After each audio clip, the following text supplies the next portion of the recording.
Welcome to the Awakening with Kelvin Phiri podcast, and welcome back to another episode in our Bridges to Prosperity series. Today we focus on a story that speaks to the heart of where Zambia is heading economically. Something significant has happened, and it is important that every Zambian understands it clearly without complicated economic language. Zambia has officially moved out of default status.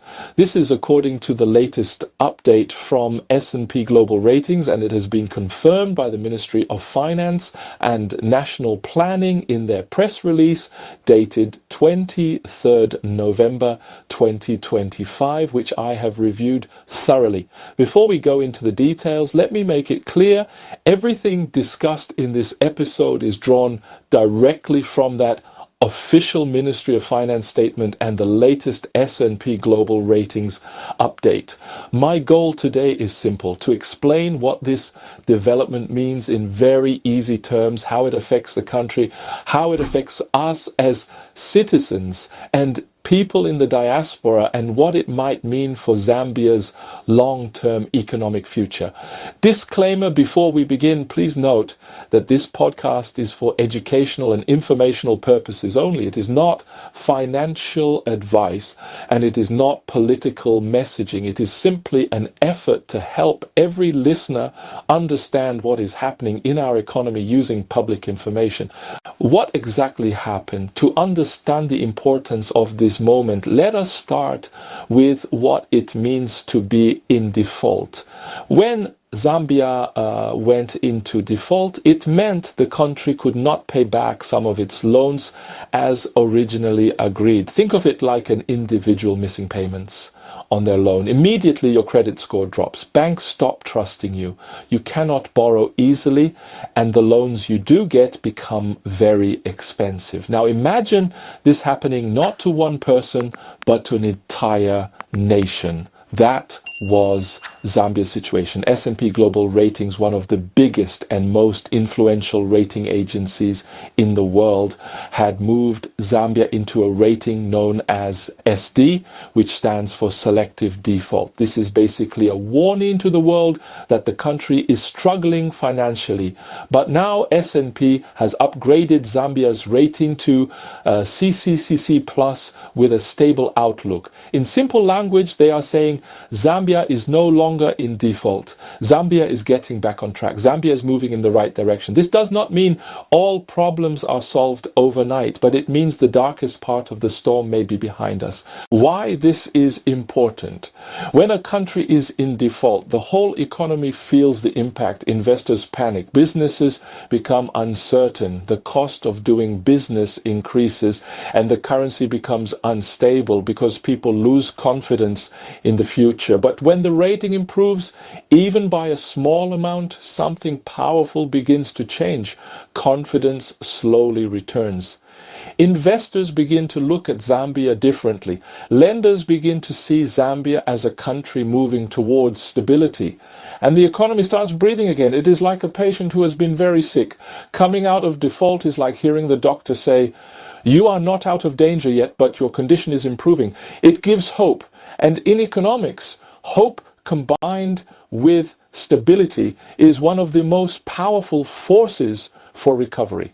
What Zambia did to earn this upgrade.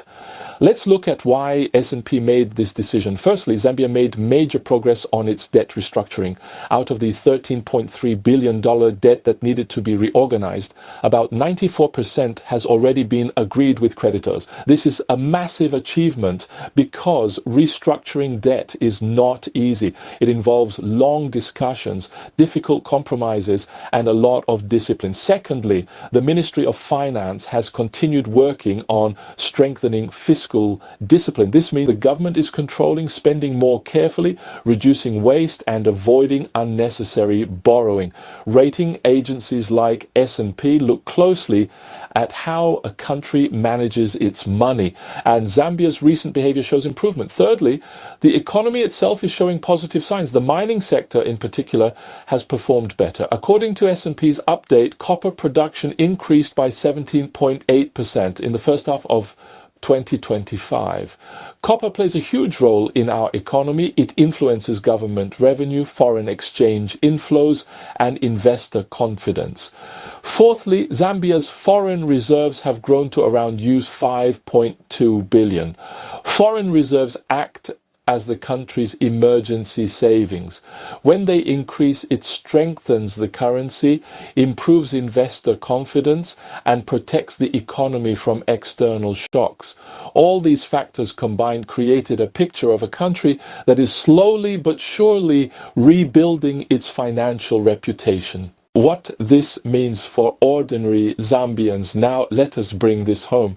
What does this improvement actually mean for the ordinary Zambian? It means that the Kwacha has a chance to stabilize. When the country's financial situation improves, the pressure on the currency begins to ease. This does not mean everything becomes cheap immediately, but it helps prevent things from getting worse. For the government, it becomes easier and cheaper to borrow money for development projects. Roads, hospitals, schools and electricity projects become more achievable because the cost of borrowing reduces when a country's rating improves. For businesses, stability is everything.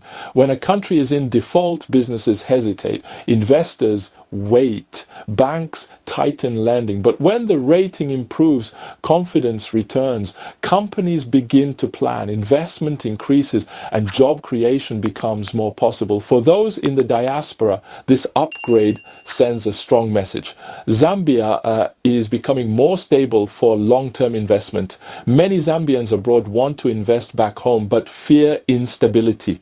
A rating upgrade is one of the clearest signals that the environment is improving. It may not fix all problems instantly, but it lays the foundation for growth. Now in the road ahead. Even though this is positive news, Zambia's journey is far from over. S&P made it clear that the country still carries a heavy debt burden. However, if Zambia continues on the same path, the Ministry of Finance projects that debt could fall to around 78.5% of GDP by 2028. This is only possible if Zambia keeps its financial discipline, controls borrowing, supports economic growth, and strengthens its institutions. Moving out of default is not the finish line. It is the beginning of the recovery. It is the first step on a long journey that requires consistency, seriousness, and unity. Think of it like someone who has been sick and finally gets discharged from the hospital. They are better, but they still need to take their medicine, eat well, rest, and avoid going back to the wrong habits. Zambia must do the same. The inspirational message. Let me close this with a message from the heart. This upgrade is more than numbers and financial ratings. It is a moment of hope, a moment that tells us that Zambia can rise again, a moment that shows that hard work, discipline, and persistence can change a nation's direction. We have been through challenges, high prices, low confidence, a weak currency, droughts, and debt problems. But today's news tells us something important. Our story is not over. A nation does not rise because of perfect conditions. A nation rises because its people choose to rise. They choose hope. They choose discipline. They choose unity. And they choose to believe in a better future.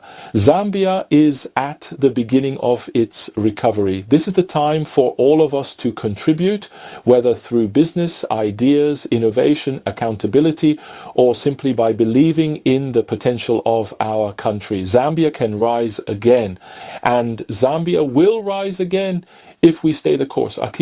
Outro. Thank you for joining me on this episode of the Awakening with Kelvin Phiri Podcast, part of the Bridges to Prosperity series. If this episode helped you understand what is happening in our country, please remember to hit the like button, subscribe, and smash the notification bell so you never miss future episodes. This is Kelvin Phiri. Until next time, stay inspired, stay informed, and stay hopeful.